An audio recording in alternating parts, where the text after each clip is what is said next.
Votre invité à présent dans la grande interview en direct sur Boursorama, c'est Jean-Claude Trichet. Bonjour. Bonjour. Ancien président de la BCE. Vous écoutiez ou pas du tout ce qu'on racontait juste avant sur les programmes économiques, encore une fois. On est en campagne présidentielle.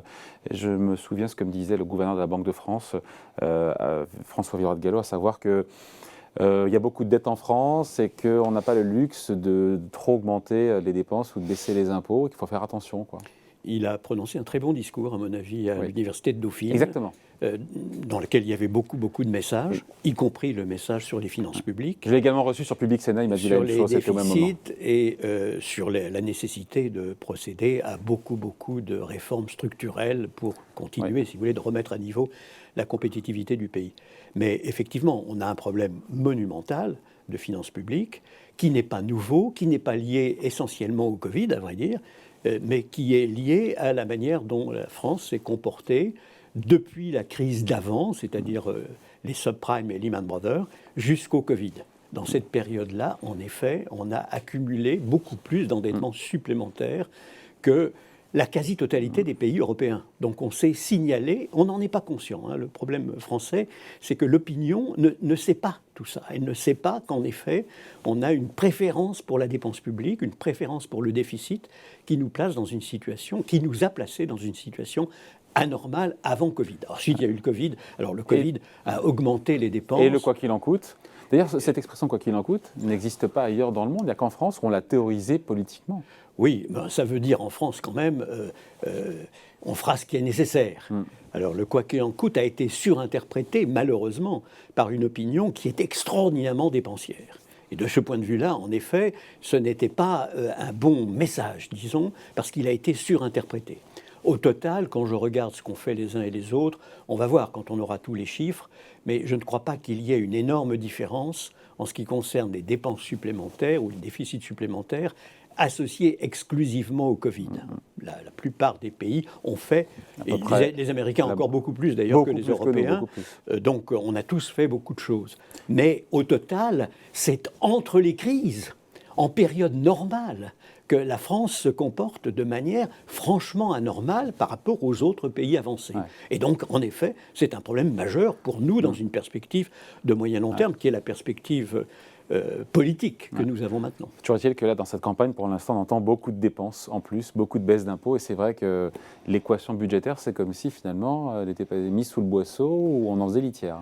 C'est le défaut majeur de notre opinion, et je me permets de le dire, non seulement de nos concitoyens, qui manifestement, et à mon avis, sont quand même plus raisonnables que ce qu'ils entendent, mais l'ensemble du système de communication ne pose jamais la question, mais comment vous financez ça ? C'est ça qui m'étonne d'ailleurs, c'est qu'il y a des journalistes quand même, il y a des journalistes économiques qui sont nombreux, il y a des grands médias, il y a des grands médias de masse. Pourquoi ne pose-t-on jamais la question, comment financez-vous cette dépense supplémentaire ? Comment financez-vous cette gracieuseté supplémentaire ? Elles sont innombrables. Votre interlocuteur précédent les listait d'ailleurs avec bonheur. Oui. Bon, on parle maintenant, on change de sujet, on parle de l'inflation. La BCE se réunit aujourd'hui. Il y a l'inflation qui continue d'accélérer en zone euro. On a eu les chiffres hier, Eurostat plus 5,1% en janvier sur un an. Record historique depuis la création de l'euro, quand même, il faut le rappeler. Est-ce qu'on commence à s'inquiéter ? Parce qu'on voit quand même un baril de pétrole, le Brent, qui est bien, qui campe solidement à $90, ou est-ce qu'au contraire on se dit, peut-être qu'on est proche du pic d'inflation, là je parle pour le coup en Europe. Pour la Banque Centrale Européenne, qui est responsable de la stabilité des prix dans une perspective de moyen terme, qui a réaffirmé ça, qui s'est placée dans une position symétrique, autour des 2%, mais qui a réaffirmé solennellement les 2%, loin, là, comme les Américains, comme les Japonais, comme les Anglais. Accessoirement, toutes les grandes banques centrales, je l'ai déjà dit, pour moi, mais on est à c'est 5, là. un élément majeur. Alors on est à 5,1%, on est passé de 5 à 5,1. Ça accélère. Ce qui donne effectivement, sur ce dixième de point supplémentaire, matière à beaucoup de glose. Moi, je regarde plutôt l'inflation sous-jacente. Et l'inflation sous-jacente, elle est à 2,5, mais elle était à 2,7 le mois d'avant. Donc, si on se concentre sur l'inflation sous-jacente, on voit qu'elle se stabilise. Hors énergie, alimentation. Hors énergie, hors produits alimentaires. Mais au total, si vous voulez, c'est ça qui compte. C'est l'inflation sous-jacente. Je regrette que la Banque Centrale Européenne n'ait pas insisté sur l'inflation sous-jacente plus, si vous voulez, lorsqu'elle a fait sa révision de stratégie. Mais enfin, au total, je crois qu'on peut dire avec prudence que si aux États-Unis, il est clair que l'inflation n'est pas transitoire, et ça a été reconnu par le marché d'abord, par l'ensemble des observateurs et des participants du marché, et par Jay Powell, de manière extrêmement claire, il a dit oui, c'est pas transitoire. En Europe, je crois que la Banque Centrale Européenne est fondée à dire c'est peut-être en effet transitoire. Nous ne sommes pas dans le même camp que les Américains sur ce plan-là.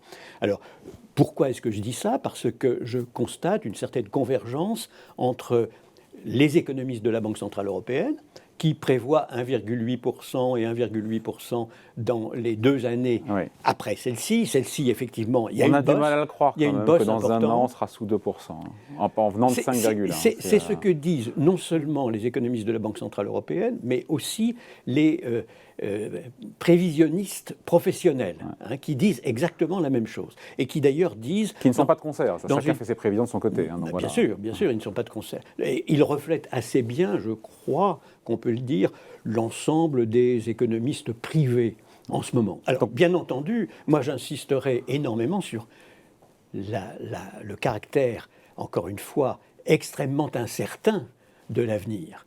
C'est le scénario de base. Le scénario de base, c'est qu'en Europe, contrairement aux États-Unis, dès l'année prochaine, c'est-à-dire dès 2023, nous nous retrouverions avec une inflation proche de 2%, pas supérieure à 2%, à vrai dire, mais proche de 2%.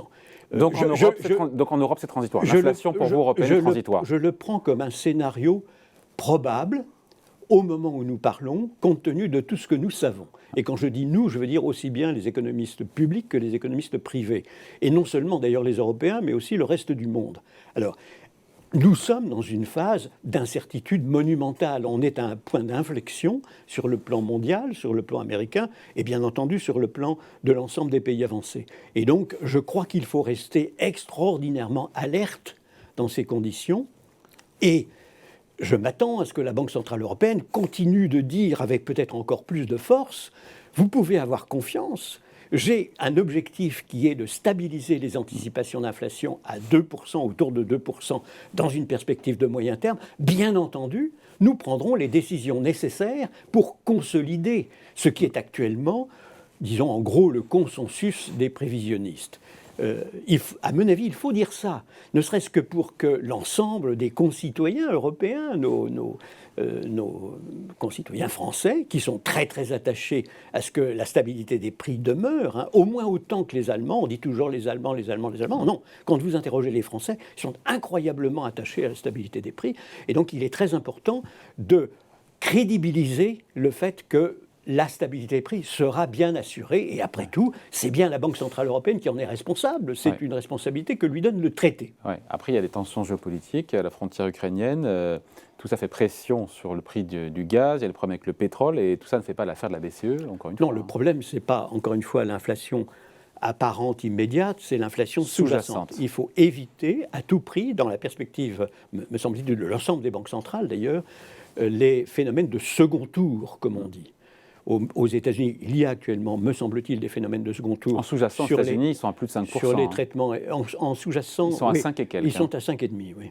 Ils sont à 5,5. C'est nettement au-dessus. Donc, ce n'est pas du tout la même situation. Non, ce n'est pas la même situation. C'est là où il faut expliquer bien les choses. C'est que ce qu'on vit des deux côtés de l'Atlantique n'a absolument rien à voir. Mais ils ont à la fois 2 points de plus d'inflation que nous, au global. Mais quand on regarde en dessous, en sous-jacent, ce n'est pas la même histoire. Ce n'est pas la même histoire. Et c'est normal que ce ne soit pas la même histoire. On n'a pas les mêmes économies, on n'a pas du tout les mêmes données fondamentales. Ils ont plus de croissance. Mais il y a quand même 2 éléments qui nous font nous ressembler des deux côtés de l'Atlantique. Un, il y a bien un point d'inflexion monumental. Dans les 2 cas, avant la période présente, on frisait la déflation, où on avait une inflation extrêmement faible. Ce n'est plus le cas, ni en Europe, ni aux États-Unis. Donc c'est quand même un point de rapprochement.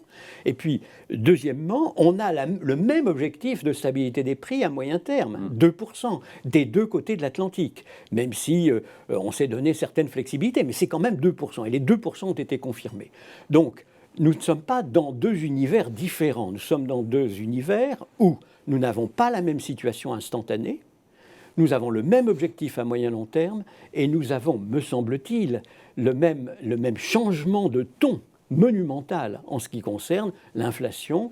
Le problème de l'Europe maintenant, c'est de faire en sorte qu'on ne dépasse pas les 2% dans une perspective de moyen terme au moment où on a cette inflation et qu'on stabilise bien l'inflation autour de 2%, alors qu'auparavant, il fallait se prémunir contre la matérialisation du risque de déflation, ce qui est complètement différent. Et c'était le cas en Europe, au Japon et aux États-Unis. Ouais. Et donc le fait de voir une Fed qui va passer à l'action, on l'a compris, au mois de mars en relevant ses taux a priori de 25 points de base, les marchés sont prêts, anticipent les marchés monétaires 4 à 5 hausses de taux aux États-Unis cette année, d'un côté de l'Atlantique, de l'autre. Ici, en zone euro, pas de hausse de taux, nous a largement répété Christine Lagarde. Ce n'est pas problématique d'avoir encore une fois une forme de divergence de politique monétaire parce qu'en même temps, c'est justifié par deux situations économiques différentes. Oui, encore une fois, on l'a déjà dit, 2,5 d'un côté, 5,5 de l'autre. On est vraiment en présence de deux situations différentes. L'objectif est le même, c'est 2%, ancrage d'inflation à moyen terme, 2%. Donc c'est justifié côté américain. C'est le même objectif. Chaque banque centrale fait ce qu'elle doit faire compte tenu de ses objectifs et de la situation qu'elle observe. Elles dépendent terriblement des données. Ouais. Et la Banque centrale européenne dépend terriblement aussi des données. Et d'ailleurs, regardez, je parlais des prévisionnistes professionnels. Ils ont eux-mêmes changé complètement d'opinion, probablement, parce qu'on va voir ce qu'il en est. Mais je notais qu'ils étaient encore très confiants dans une inflation faible cette année, en 2022. Alors maintenant, quand on aura la prochaine projection, évidemment, ça sera complètement différent. C'est dire que nous sommes dans une période d'incertitude. Cette période d'incertitude est très très importante et la Banque centrale européenne comme les autres doit dire je prendrai mes décisions en fonction des données que je vais observer. Et par données, j'entends toutes les données possibles, y compris naturellement les anticipations des marchés eux-mêmes. Donc pour vous, une inflation qui retourne tranquillement l'année prochaine en zone euro vers 2%, c'est le scénario le plus crédible? Pour le moment, c'est le scénario de base du consensus de l'ensemble des économistes. Ouais. Pas cette année. Cette année, nous sommes très très au-dessus encore, mais l'année prochaine, oui. On oscille entre 1,9, 1,8 selon les uns et les autres.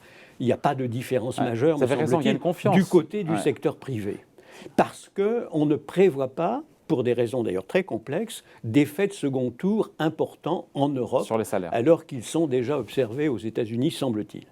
Donc, ce qui ne veut pas dire, si vous voulez, moi ce qui est très important pour moi, c'est que la Banque centrale européenne se montre mobile, flexible, mais pas simplement flexible à l'accommodation supplémentaire si nécessaire, mais flexible aussi dans le sens de la crédibilisation des 2% à moyen terme. Parce que si l'ensemble des partenaires sociaux n'ont pas le sentiment qu'ils peuvent raisonnablement à moyen terme en effet faire l'hypothèse des 2%, alors nous avons virtuellement des effets de second tour. Et alors là, pour faire rentrer l'inflation, si vous savez, c'est le tube dentifrice, faire rentrer la pâte dentifrice dans le tube, c'est toujours assez difficile, c'est assez asymétrique.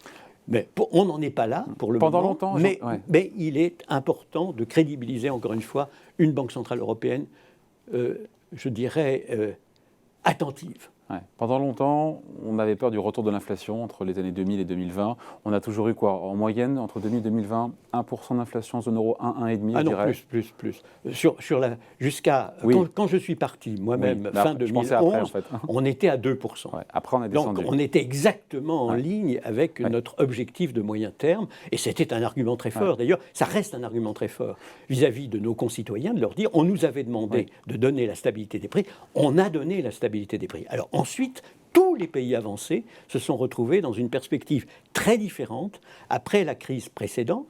Et à partir, disons, de 2012, quelque chose comme ça, alors on a vu l'inflation diminuer de manière importante. Oui. Et pendant longtemps, Jean-Claude Trichet, il y avait cette peur du dérapage de l'inflation. Oui. Aujourd'hui, on y est. Et au global, le discours, c'est oui, mais ça va revenir à 2%, alors qu'on est notamment à 5 en zone euro et à 7. C'est pas le même discours des deux côtés de l'Atlantique. Chacun a le discours qui correspond quand même à sa situation, ce qui est bien normal. Alors, encore une fois, ça ne marche en Europe que parce que la Banque centrale européenne reste crédible. Si elle perdait sa crédibilité, ça ne marcherait plus du tout. Et donc, c'est la raison pour laquelle je crois, en effet, qu'être attentive, comme je l'ai dit, alerte, comme je le répète, est important pour la Banque centrale européenne. C'est le cœur de la crédibilité à moyen long terme des anticipations d'inflation. Et donc cette désynchronisation, encore une fois, des deux grandes banques centrales, BCE et Fed, dans la durée n'est pas problématique. La BCE peut très bien ignorer, pour toutes les raisons qu'on a évoquées ensemble, ce que fait la Fed, à savoir réduction de son bilan, tapering, au mois de mars il n'y a plus de rachat d'actifs, et puis 5 hausses de taux. Cette divergence-là n'est pas problématique. Personne ne doit ou ne peut ignorer quoi que ce soit qui se passe ailleurs, parce que ça a une incidence, évidemment, sur l'économie européenne elle-même, sur l'inflation européenne elle-même. Bien entendu, si on avait une hausse spectaculaire de la valeur sur les marchés de change du dollar des États-Unis, ça a une incidence immédiate sur l'Europe qui serait prise en compte, évidemment. Tout est pris en compte et tout doit être pris en compte. Mais il est normal, quand on a le même objectif, c'est comme prenez deux bateaux qui ont le même objectif. Bon, ils sont dans des situations différentes. L'un est dans la tempête, l'autre n'est pas encore, peut-être pas du tout, dans la tempête. Bon, ils ne prennent pas les mêmes décisions, mais ils vont au même endroit. Donc, ce n'est pas anormal de ne pas prendre les mêmes décisions des deux côtés de l'Atlantique. On n'a jamais d'ailleurs pris exactement les mêmes décisions des deux côtés de l'Atlantique. Simplement, je note, comme je le disais, 1, il y a de l'inflation des deux côtés de l'Atlantique. 2, le problème de l'inflation devient un problème majeur qui n'existait pas auparavant. 3, on a le même objectif. Et 4, bien entendu, il y a donc un point d'inflexion mondial que chacun doit prendre en compte parce que, par ailleurs, nous sommes à un point d'inflexion mondial dans les politiques monétaires. Après tout, la Banque centrale européenne va bien interrompre, elle va bien confirmer qu'elle interrompt son PEPP à la fin du premier trimestre de cette année. Remplacé par l'APP, dont les montants sont doublés. Donc très vite. Oui, enfin, remplacé, c'était 80 milliards d'un côté. Ça sera 40. Ça sera plus 20 de l'autre par rapport aux 20 qui existaient déjà. Mais pour un seul trimestre, et puis ensuite ça diminue encore, ça diminue en sifflet. Bon, tout ça, si vous voulez, ça confirme bien qu'on change de mode, disons, d'accommodation sur ce plan-là aussi. Et c'est nécessaire, parce qu'on ne peut pas continuer indéfiniment à avoir des achats d'actifs dans l'ensemble des grands pays avancés. Ça ne tient pas. Vous savez qu'on est déjà à plus 24 000 milliards de dollars. Je m'excuse, je devrais convertir en euros, bien entendu, mais plus 24 000 milliards de dollars sur Japon, États-Unis, Europe et Angleterre. En matière de quoi ? En matière d'acquisition d'actifs négociables, essentiellement publics, mais aussi privés. C'est ce qui explique 24 000 milliards de dollars. Ça explique la hausse des bourses. Depuis On fait le lien ou bien entendu, ça explique complètement. C'est l'une des causes. L'explication complète est beaucoup plus complexe, c'est toujours multidimensionnel. Enfin, c'est l'une des causes évidentes de la hausse des valeurs d'actifs, laquelle est vraiment très inquiétante. Si je prends l'indicateur de Shiller sur les price-earning ratio, je suis très, très au-dessus de l'historique. Si je prends le Tobin Q, je suis très, très au-dessus pour l'ensemble des actions, très au-dessus de l'historique. Comment vous qualifieriez les niveaux de valorisation des actions aujourd'hui ? Comment vous le qualifieriez ? Très anormaux. Ils sont très anormaux et une correction sera nécessaire. Je ne dis pas que la correction est pour demain, ni même peut-être pour après-demain, mais à un moment ou un autre, on aura une énorme correction. Et il faut que cette correction soit aussi, je dirais, organisée que possible, aussi soft, aussi douce que possible. Sinon, alors c'est la crise. Mais on a la même chose du côté des autres valeurs d'actifs, du côté de l'immobilier, du côté de l'endettement.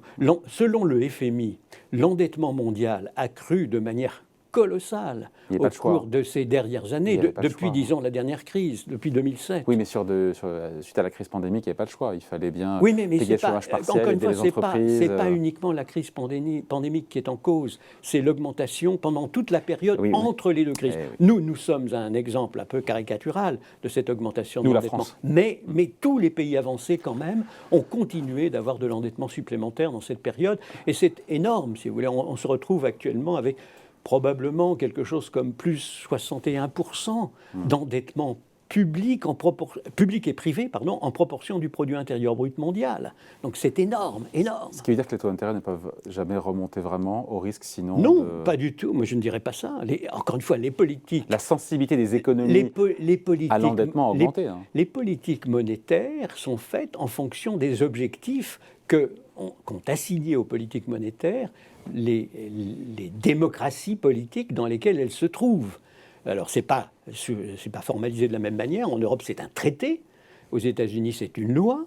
En Angleterre, c'est une loi. Mais au total, l'objectif est bien d'arriver à la stabilité des prix. Et les pays, nos concitoyens, les Américains comme les Européens, ne seraient pas les derniers à stigmatiser une banque centrale qui n'assurerait plus la stabilité des prix. C'est quelque chose de capital. Donc, quand tous les économistes me disent « mais il est impossible que les banques centrales deviennent moins accommodantes parce qu'elles sont complètement pieds et poings liés entre les mains des gouvernements, etc. » Mais ce n'est pas vrai. En gardant les taux d'intérêt aussi bas pendant aussi longtemps. Voilà, ce n'est pas vrai, et c'est une très mauvaise communication des économistes eux-mêmes. Ils doivent savoir que le moment venu, si c'est nécessaire, comme le fait la Banque centrale américaine en ce moment, il faudra durcir les politiques monétaires. En marchant sur des œufs, on a compris aussi que la Fed est sur ligne de crête. En étant aussi attentif que possible, en effet, à ce que le marché ne soit pas bouleversé, donc en permettant l'anticipation par le marché des changements qui vont intervenir. C'est ce qui s'est passé aux États-Unis assez bien, parce que le marché avait anticipé sur les décisions de la politique monétaire américaine. J'espère, et je m'attends à ce qu'en Europe ce soit la même chose, c'est-à-dire qu'il n'y ait pas de bouleversement décidé, si vous voulez, volontairement par la Banque centrale, mais l'accompagnement de la prise en compte par le marché qu'effectivement, il est nécessaire de changer l'accommodation de la politique monétaire, ça fait partie, en effet, de l'art de la Banque centrale. Et je m'attends à ce que François Villeroy de Galhau, à son poste, si vous voulez, de membre du Conseil des gouverneurs, et que Christine Lagarde fasse en sorte, ensemble avec tous les collègues, qu'en effet, on puisse accompagner ce qui est nécessaire pour qu'on ait la stabilisation des anticipations à 2%, autour de 2%. Jean-Claude Trichet, avant de se quitter, juste plaçons-nous dans cette perspective qui est moins heureuse, mais que l'ensemble des conjoncturistes, publics ou privés, se trompent et que l'inflation s'installe au-delà de 3%, on va dire, en global, en zone euro, et au-delà de, je ne sais pas, 4 au niveau du sol américain, sur le sol américain. Tout ce qu'on dit là ne tient plus. Il faudra que les banques centrales, Fed et BCE, montrent plus les dents et aillent.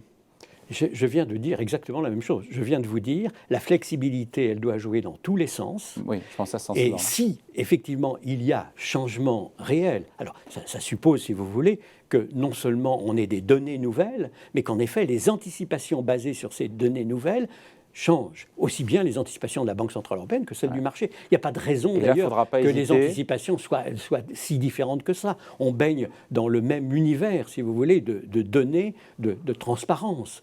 Il n'y a pas de secret que les uns possèdent et que les autres ne posséderaient pas. Mais donc, bien entendu, dans cette configuration, il faudra prendre les décisions appropriées. Parce que si vous avez une anticipation d'inflation qui dérape de 2 à 3 et puis de 3 à 4, vous êtes dans un univers complètement différent, dans un univers mais pour les marchés, ça change l'équation complètement. Ça change complètement l'équation pour tout le monde, par définition.